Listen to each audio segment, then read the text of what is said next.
அனைவருக்கும் வணக்கம். மே 7, 2021 திமுக மு.க. ஸ்டாலின் வந்துட்டு சிஎம் ஆன நாள். இப்போ வரைக்கும் பார்த்திங்க அப்படின்னா 3 ஆண்டுகளை வந்துட்டு ஸ்டாலின் அவர்கள் அரசாங்கத்தை வந்துட்டு கம்ப்ளீட் பண்ணியிருக்காரு திமுக அரசை. சரி, என்னெல்லாம் சாதனைகள் அப்படின்னு டிஎம்கே ஐடி விங்கில் நம்ம பார்த்தோம், நிறைய போட்டிருந்தாங்க. சரி, என்ன உண்மை அப்படிங்கிறத நம்ம தெரிஞ்சு மக்களுக்கு சொல்லணும்ல அப்படின்னு பார்த்தோம்.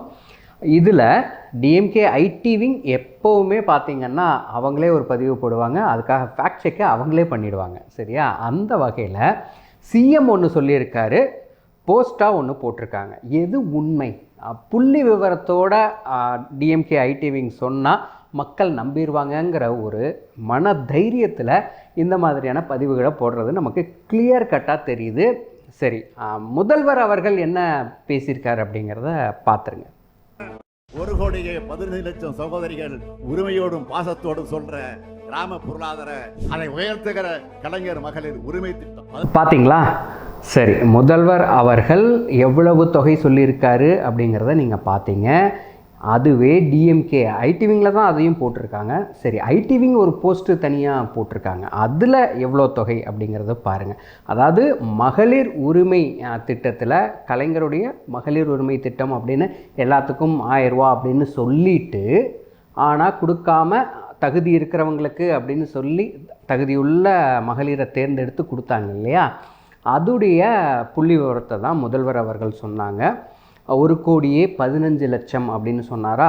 சரி, போஸ்ட் எவ்வளோ போட்டிருக்காங்க? 1,16,00,000 மகளிர் அப்படின்னு போட்டிருக்காங்க. எது உண்மை? முதல்வர் சொல்கிறதா, இல்லை போஸ்டரில் இருக்கிறதா, இல்லை அரசாங்கத்துடைய புள்ளி விவரம் என்ன அப்படின்னு பார்த்தீங்கன்னா, சரி, நிறைய நலத்திட்டங்கள் சொன்னாங்க. இது இப்படி இருக்குது, உங்கள்கிட்டயே நான் விட்டுறேன், நீங்களே பாருங்கள். அடுத்ததாக பஸ்ஸு, மகளிருக்கு வந்துட்டு இலவசமாக ஹாஸ்டல், அதுக்கப்புறம் பஸ்ஸு, இதெல்லாம் சொல்லிகிட்டு இருக்காங்க. இதெல்லாம் ஒரு அவங்களுடைய சாதனையாக போட்டுட்ருக்காங்க. சரி, இந்த பஸ் எப்படி? பிங்க் பஸ் பார்த்துருப்பீங்க, பெண்களுக்கானது. அதாவது முன்னாடி பின்னாடி மட்டும் பிங்க் கலர் அடிச்சிருப்பாங்க. இது நம்ம ஆல்ரெடி வீடியோ போட்டிருக்கோம். என்னென்னா, ஒயிட் போர்டில் மட்டும்தான் மகளிர் பயணிக்க முடியும், எல்லா ஸ்டாப்லேயும் நிறுத்தி போகிறது, அவசரத்துக்கு பெண்கள் போக முடியாத நிலை. சரி, அந்த இலவச பேருந்தில் போகிறதுனால நடத்துனர்களால் மகளிர் என்ன மாதிரியான பிரச்சனைகளை சந்திக்கிறாங்க, நிறைய கூட்ட நெரிசலில் என்ன மாதிரியான சக மற்ற ஆண் பயணிகள்னால என்ன பிரச்சனையை சந்திக்கிறாங்க அப்படிங்கிறதெல்லாம் பெண்கள் சொல்லியிருந்தாங்க. நம்ம அந்த வீடியோவில் போட்டிருக்கோம், இதுக்கு முன்னாடியே கொஞ்சம் முன்னாடி நம்ம போட்டோம், அதில் நம்ம பார்க்க முடியும். சரி, அப்படி இருக்கும்போது இது ஒரு வெற்றி சாதனையாக சொல்கிறாங்க. இது எல்லா பெண்களும் இதை வந்துட்டு ஏற்றுக்கலை. அதே மாதிரி உரிமை தொகை 1000 ரூபா கொடுத்தா போதும், எங்கள் பசங்க கூட கொடுக்கறதில்ல, முதல்வர் கொடுக்குறார் அப்படின்னு சொல்லி ஒரு காணொளி பார்த்தோம். 1000 ரூபா வச்சுட்டு நம்ம குடும்பம் நடத்திட முடியுமா அப்படின்னு தான் பலதரப்பட்ட மக்கள், பெண்கள் குறிப்பாக கேட்குறாங்க. ஒரு 1000 ரூபாவில் ஸ்டாலின் அவங்க வீட்டில் இருக்கிற அம்மா துர்கா ஸ்டாலின் இருக்காங்க இல்லையா, அவங்க 1000 ரூபா வச்சு திருப்தியாக, இவங்கெல்லாம் சொல்கிறாங்கல்ல, வீடியோ எடுத்து போடுறாங்கல்ல, அந்தளவுக்கு அவங்க இருந்துட முடியுமா? ஒரு 1000 ரூபா எவ்வளோ செலவு பண்ண முடியும்? அந்த மாதிரியான நிறையா சித்தரிக்கப்பட்ட ஒரு என்ன சொல்கிறது, வீடியோக்காக நிறைய செலவு பண்ணுறவங்க தானே திமுக. ரெட்ஜெயின் மூவியே அவங்கள்ட்ட இருக்குது. அப்படிங்கும்போது அழகாக கண்டென்ட்டை வந்துட்டு ஒரு கான்செப்ட் ஸ்கிரிப்ட் பேஸில் அழகாக வீடியோ பண்ணிடுறாங்க. அது பார்க்குறதுக்கு நல்லா இருக்குது. ஆனால் இந்த ஒரு 1000 ரூபா அப்படிங்கிற ஒரு விஷயத்தை வச்சுட்டு யார் வந்துட்டு ஃபேமிலியை ரன் பண்ண முடியும்? எதுக்கு அது பத்தும் அப்படிங்கிறது தான் எல்லா மகளிரும் கேட்குறாங்க. அதுவும் தகுதி இருக்கிறவங்க யார், தகுதி இல்லாதவங்க யார் அப்படிங்கிற பெரிய குழப்பம். அதுக்கு எல்லாருமே விண்ணப்பிக்கலாம் அப்படின்னு எலெக்ஷன் வரும்போது சொன்னது இதெல்லாம் இருக்குது. சரி, இன்னொன்று, காலேஜ் போகிற பெண்களுக்கு 1000 ரூபா இருக்குது. சரி, என்ன பண்ணாங்க? அவங்களுக்கு லேப்டாப் அப்படிங்கிற ஒரு விஷயத்தை கொடுத்தாங்க. ஆனால் இப்போ கொடுக்குறாங்களா?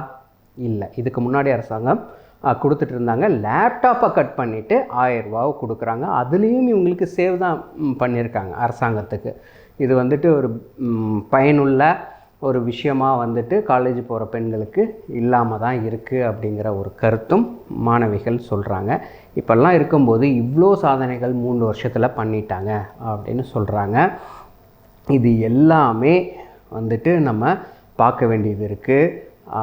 புள்ளி விவரத்தோடு சொல்கிறது எல்லாமே வந்துட்டு புள்ளி விவரம் அப்படிங்கிறது சரியான ஒன்றுன்னு தான் மக்கள் நம்புவாங்க. ஆனால் இப்படி தப்பாக ஸ்டாலின் பேசும்போது நீங்கள் கேட்டிருப்பீங்க எப்படி சொல்கிறார், போஸ்டரில் எப்படி இருக்குது, இதெல்லாம் நம்ம பார்க்க வேண்டியது இருக்குது. 3 ஆண்டு சாதனைகள், பேசிக்கான விஷயங்கள் எல்லாம் பண்ணவே இல்லை. 4000 கோடி வந்துட்டு மழை காலங்களில் 2023 நவம்பர் டிசம்பர் காலங்களில் எவ்வளோ சென்னை அண்ட் திருநெல்வேலி தூத்துக்குடி இந்த மாவட்டங்கள்லாம் எவ்வளோ பாதிப்பு அடைஞ்சது, இது வரைக்கும் இல்லாத அளவுக்கு அப்படிங்கிறது தெரிஞ்சுது.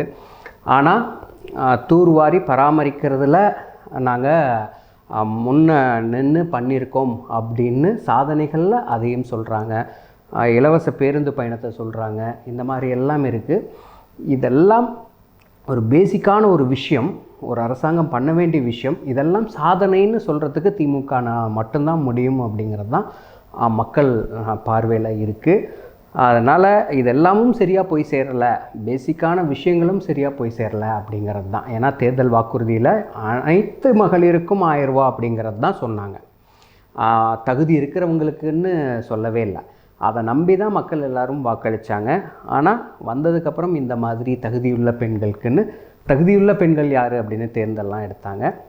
சரி, இதெல்லாம் பார்க்கும்போது பெண்களாக இருந்தாலும் சரி, மக்கள் எல்லாருமே ரொம்ப கொந்தளிச்சு தான் இருக்காங்க. எதிர்த்தரப்பில் இருந்துட்டு அனைத்து கட்சிகளும் திமுக மேலே இந்த 3 வருஷத்துக்கு இவங்க சாதனையாக சொன்னாலும் குற்றச்சாட்டாக வைக்கிறது என்ன அப்படின்னு பார்த்திங்கன்னா, போதை தலைநகரமாக தமிழகம் இருக்குது அப்படிங்கிற மாதிரி இருக்குது. அதுக்கப்புறமா எவ்வளோ கேசஸ் நம்ம பார்க்க முடியுது. ஒயின் ஷாப்பை மூடணும் அப்படின்னு இதே லாக்டவுன் டைமில் அவர் வந்துட்டு எதிர்க்கட்சி தலைவராக இருக்கும்போது ஸ்டாலின் அவர்கள் வீட்டு வாசலெல்லாம் டாஸ்மாகை மூடு அப்படின்னு எடப்பாடியார் அப்போது சிஎம்மாக இருக்கும்போது அவருக்கு எதிர்த்து குரல் கொடுத்தாங்க. ஆனால் இவர் வந்ததுக்கப்புறம் என்ன பண்ணாங்க, டாஸ்மாகில் தான் நடந்துக்கிட்டு இருக்குது. அதனால் எக்கச்சக்கமான பிரச்சனைகள், சாலை விபத்துகள் இதெல்லாம் ஏற்படுது. இதெல்லாம் இருக்கும்போது ஒரு பேசிக்கான ஒரு விஷயத்தை நிறைவு பண்ணி கொடுக்கறது ஒரு அரசாங்கத்தோட கடமை. அதையும் இந்த மாதிரி தப்பான புள்ளி விவரங்களை சொல்லி பண்ணாமல் இருக்கிறதுல பெருமை பேசிகிட்டு இருக்காங்க திமுக அப்படிங்கிறது தான் சொல்கிறாங்க. மக்களும் அந்த மாதிரி தான் சொல்லிகிட்டு இருக்காங்க. சரி, எதை நம்புறது எதை நம்பக்கூடாது அப்படிங்கிறது உங்களோட கையில் தான் இருக்குது.